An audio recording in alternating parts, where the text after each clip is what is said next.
welcome. My name is Mary Grace Fahrun, also known as Rue of Rue's Kitchen, and in this video I'd like to talk a little bit about the concept of the personal Madonna. In my book Italian Folk Magic, Rue's Kitchen Witchery, I did there is a chapter on working with spirits and saints, and I did touch a little bit upon the concept of a personal Madonna. Now, where I grew up, and in my family and in community, the majority of the population, or everyone I had contact with, were Roman Catholic, and they were Roman Catholics the way they were in the small town they immigrated from. You have to bear in mind that these are immigrants from small towns, probably with a third grade education, a grade 3 education, for the most part, the people who came from agricultural towns and villages, and their knowledge of Roman Catholicism basically was a not a very educated one. It was steeped in a lot of faith, and they were very devout, but it didn't come from an educated place. It came from a word of mouth and a oral tradition kind of place. So if you take someone from a certain town who worshipped, let's say, Our Lady of Mount Carmel, or Mount Carmel, each person who was devout to this Madonna, or who venerated this Madonna, or prayed to this Madonna, or was devoted to this, devoted or a devotee to this Madonna, had their own personal relationship with the Blessed Virgin.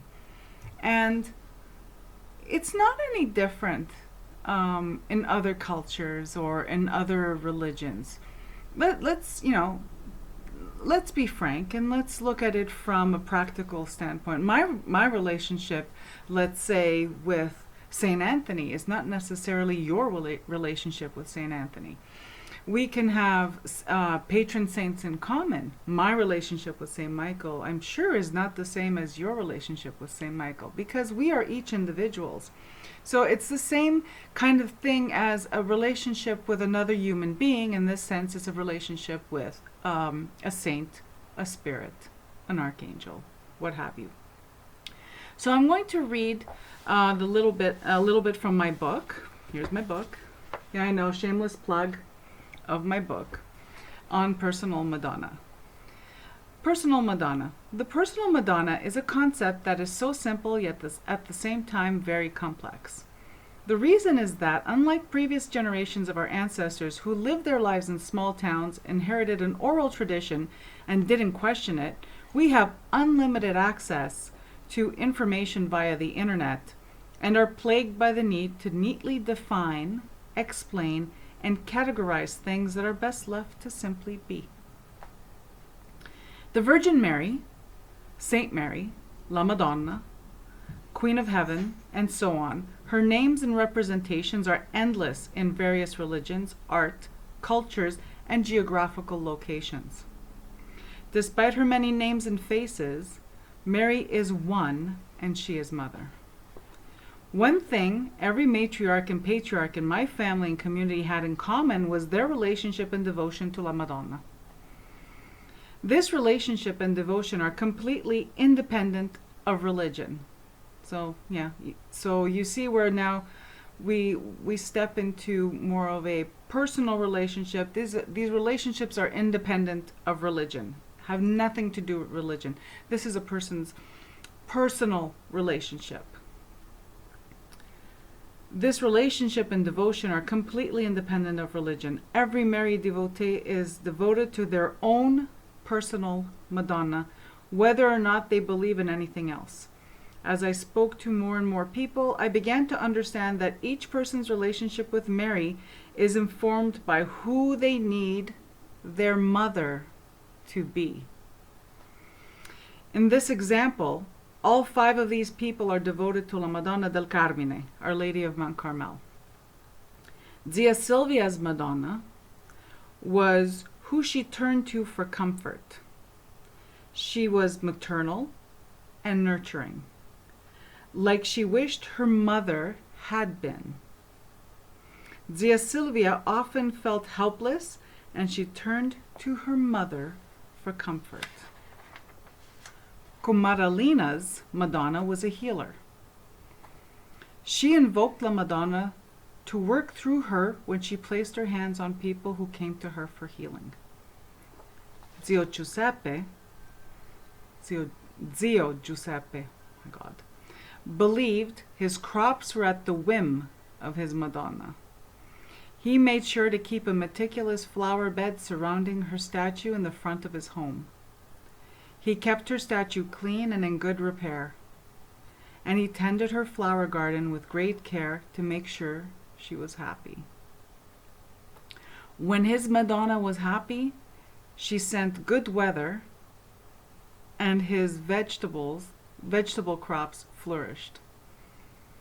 If he failed to maintain her flower garden and let weeds grow rampant, she sent pests to invade his vegetable garden and bad weather. Zia Paolina's Madonna was vengeful and destructive. Her Madonna protected and defended her in all her endeavors without prejudice. One day Zia Paolina invoked her for defense against evil, and the next day she would invoke her for retaliation, cursing against those who meant her harm. On the occasion that Zia Paolina was not happy with her Madonna, she would hold a lit cigarette to the eyes on a portrait or prayer card of La Madonna del Carmine. When my Zia went blind from diabetes, she said she had it coming. As far as Zia Paolina was concerned, the Madonna was rightfully exacting vengeance for all the times she burned her eyes out. And lastly, my neighbor Isabella's Madonna was the decision maker. Her Madonna dictated all outcomes. Something would happen or not happen at the hands of her Madonna.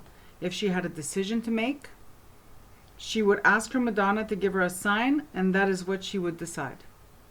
Even if she disagreed with the decision, because her belief was, Mother knows best.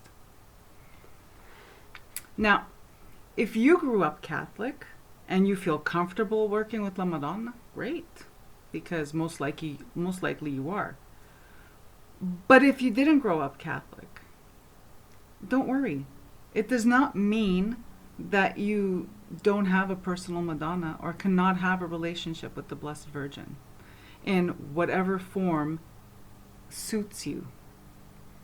We all have a spiritual mother. We all have a spirit mother. Feel free to call her. Feel free to call upon her, and feel free to call her whatever feels right to you. Thank you for watching, and have a beautiful day.